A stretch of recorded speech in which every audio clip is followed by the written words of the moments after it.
जमहूरीयत नूं रियासत लई जरूरी ते तरक्की दा ज़ामन समझण वाले अज जरूर सोच रहे होणगे कि इस निज़ाम विच उन्हां दी अपनी हैसियत की है। क्या अज दे जदीद दौर विच भी उन्हां निमाणिਆਂ दा वोट डस्के दी धुंद विच गवाच नहीं जांदा?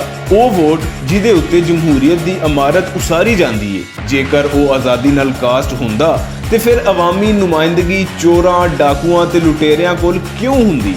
सैनेट ਦੀਆਂ सीटां ਲਈ इंज खुली मंडी क्यों लगदी?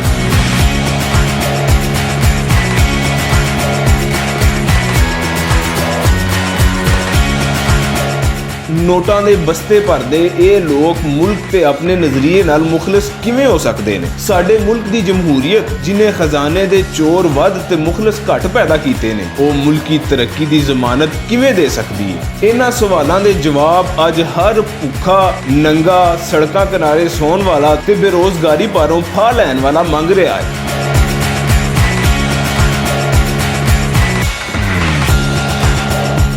जेकर जमहूरीयत टवाणियां, जरदारियां, जतोइयां, चौधरियां, शावां या शरीफां दा झंडा चुकन वाली किराएदारनी दा ना ही है ते फिर गरीब ते माड़े ने इहदे कोलों की लैना है? जे माड़े दी माई खंघदियां ते बाबे ने रोलदियां ही मरना है ते फिर ओहदे लई जमहूरीयत ते आमरीयत विच की फर्क? जमहूरीयत आप दस्से कि ओहदे लई माड़ा ते तगड़ा बराबर क्यों नहीं?